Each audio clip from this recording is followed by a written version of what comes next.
Welcome to the Mentor Project podcast, a place where you will learn, discover new ideas, be entertained, inspired, and even mentored. Our shows explore a wide range of subjects, including science, technology, business, society and culture, art and entertainment, and life. If you would like to learn more about the Mentor Project, please go to www.mentorproject.org. We hope you'll enjoy the show.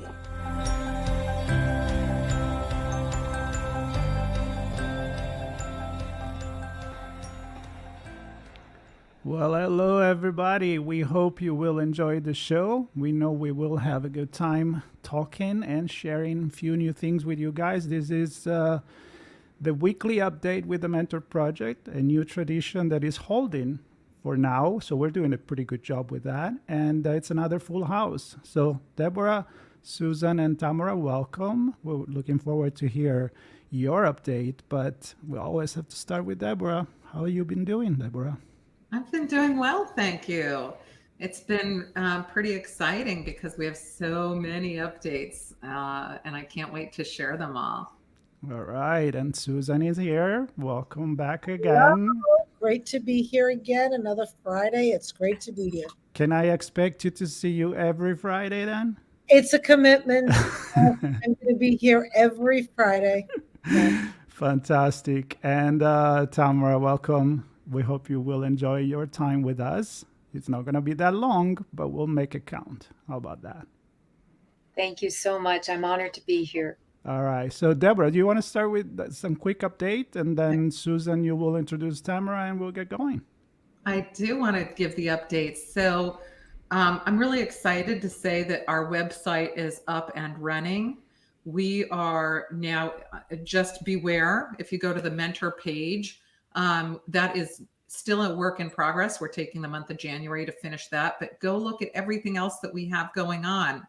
And if you're interested in having a mentor, there's a button you can click and you can get started right away. So please check out our website, mentorproject.org.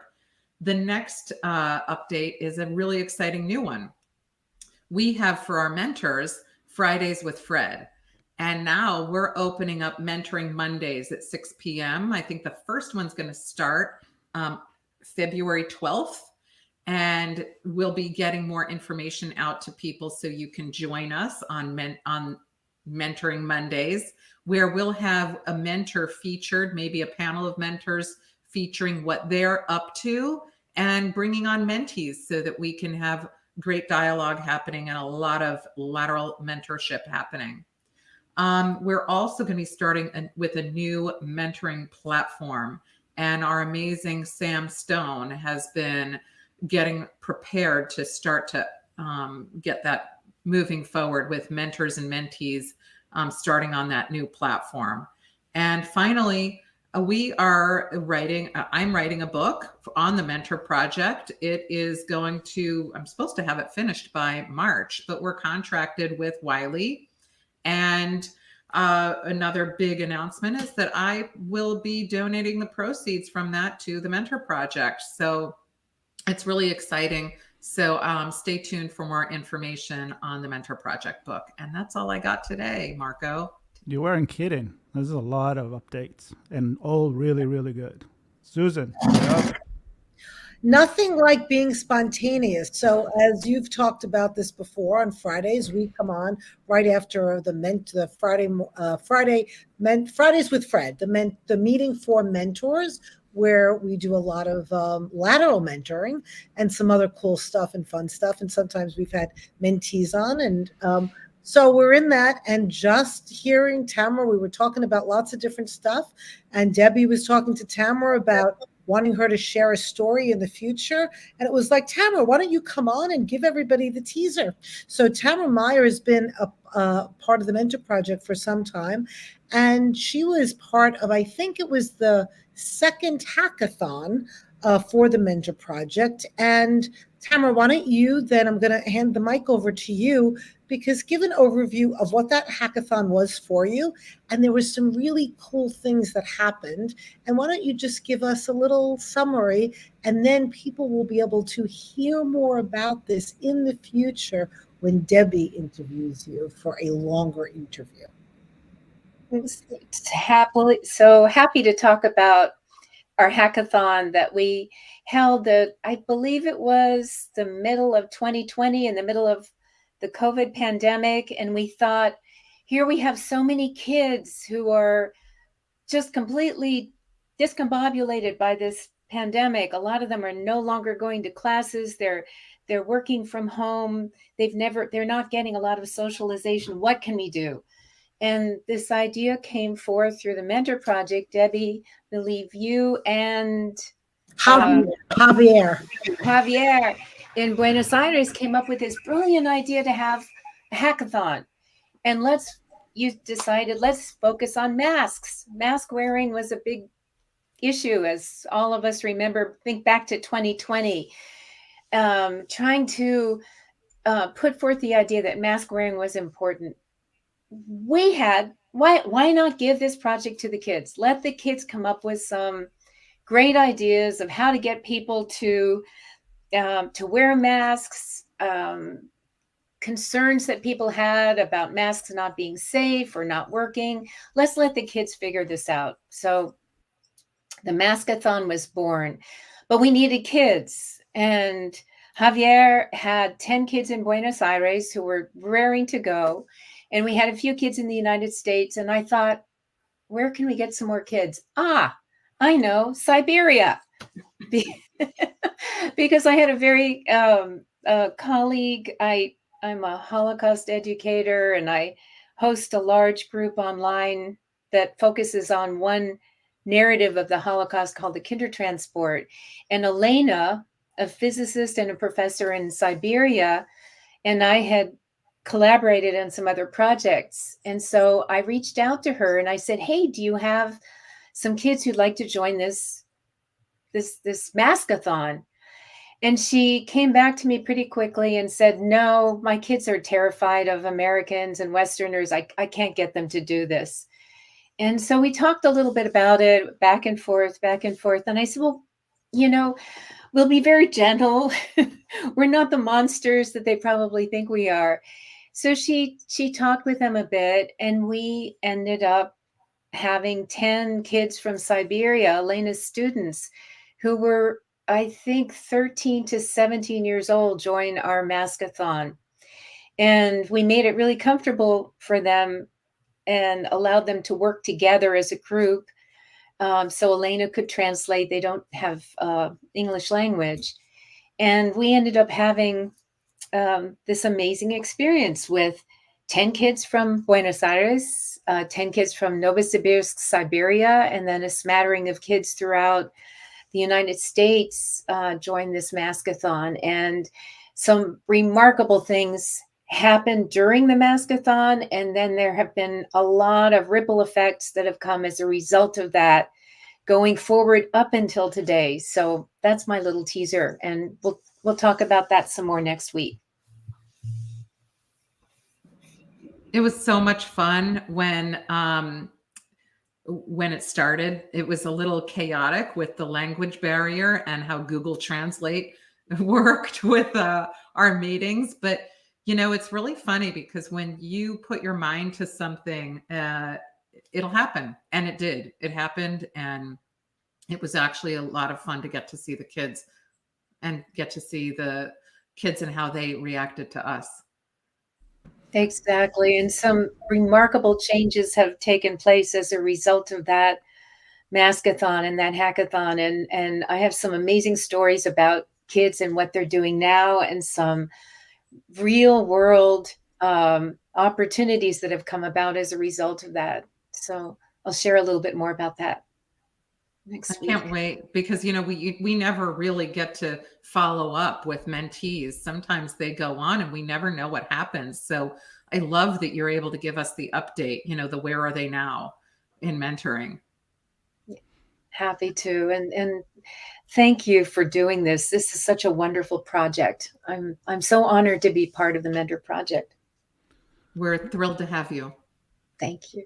Yeah, that's a great story, and it goes to show the way that technology can unite us, right? Instead of creating issues. Precisely. And looking at 2020, and now, like I'm thinking when Deborah said about the Google Translator, now it will probably have almost automatic translation through generative AI. So, but the example is that these kids got to work together. And I remember back in my days when I was elementary school, we used to have the pen pals of people around the world that we didn't really know, and that was really a letter that you had to write by hand. But it got to give us the idea of connecting with somebody else very far away.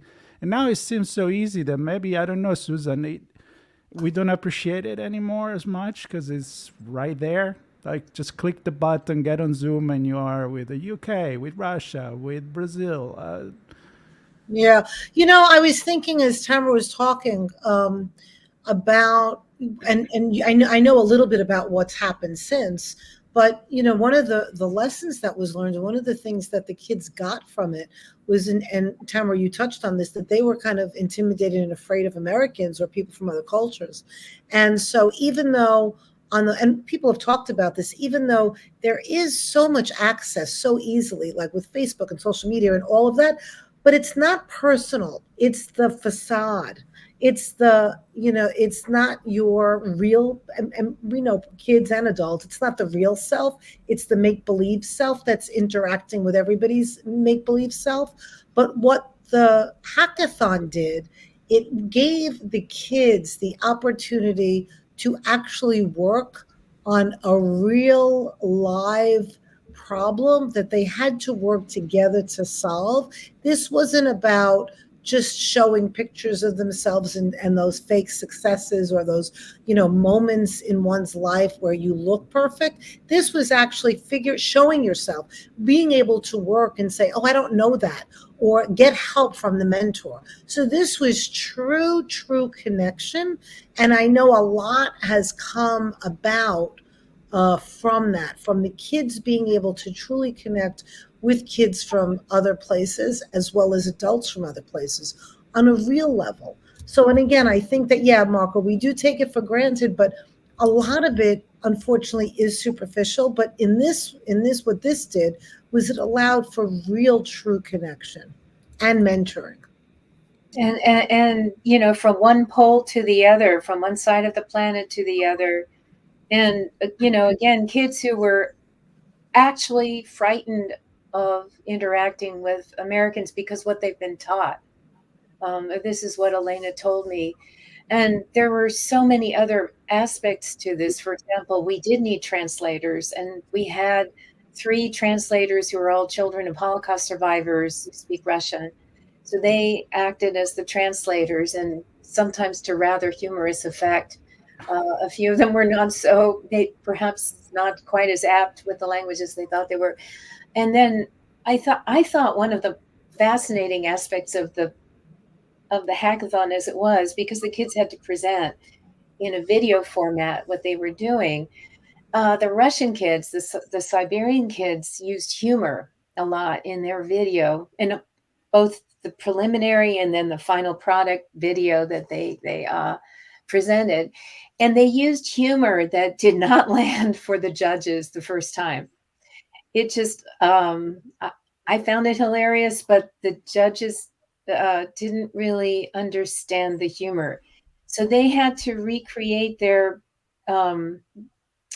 presentations so that it would land for the Western judges. And I thought that was masterful. What they did was just extraordinary. I was very impressed with all of the kids, the kids from Argentina, America, as well as the Siberian kids. But I was really particularly impressed by the way the Siberian kids had to kind of after their little brief exposure to these Westerners, had to kind of think through their humor in a way that would land for these what they had previously thought of as almost like Martians. They came in having the lowest scores in part 1. And really, they then pivoted in a remarkable amount of time and also did research within it. I mean, they just really pivoted, and they were so diligent about coming forward and making a huge change in their project that they ended up winning. And how often does that happen? It was a tight competition too. It wasn't like there was anyone that did anything that wasn't amazing. And some kids from the US and Argentina went on to take their projects elsewhere for other competitions. But what a race, and how cool it was to see the kids make that change and come out victorious. But on top of that, yes, somebody has to win. It's a competition, but they were all winner because they got to experience a different culture. Just the idea of, Tamara, you are in PR, so we know advertising, marketing. We had funny and catastrophic experience in the past where you just translate a campaign, but you don't take care of the culture. So it's kind of interesting, this idea that, translating is good, but you need to kind of adapt to what other culture is, and what may be funny for me, even as an Italian, may not be funny for someone else. So that's a big lesson, and I think everybody came up as a winner there, which is the biggest prize, I think. Yeah, overall. I agree. Yeah, absolutely. And everyone who participated, the judges, the translators, I came out, it was an extraordinary experience for me. I treasure that experience, as a mentor, as a human being. I treasure that experience. I'll always remember that. And so, as I mentioned, just one little note that as a result, really, I'd say largely as a result of that experience for these Russian kids, 6 of the 10 of them have gone on to focus on science. They had such an extraordinary experience, and they really looked at the science behind mask wearing. That was what the Siberian kids focused on. And what they came up with was, I thought, ingenious. It was so simple and elegant and very smart. And one of those students now is she just won a very prestigious science award in Russia, and it looks like her dream to be a cosmonaut is beginning to come to fruition. So, that's just one little ripple that's come out of this. So, not that little. No. Yeah. Great. Okay, so I think we got our time here. We definitely are interested, and I hope the audience is interested to learn more about this story in more depth. And Susan, I'm expecting you to see you again next Friday. Okay, I will be here. And Deborah and Tamara, thank you for stopping by for this weekly update with the Mentor Project. And until next Friday, everybody stay safe. And stay curious. How about that? Yeah. Happy mentoring. Happy mentoring too. Happy mentoring.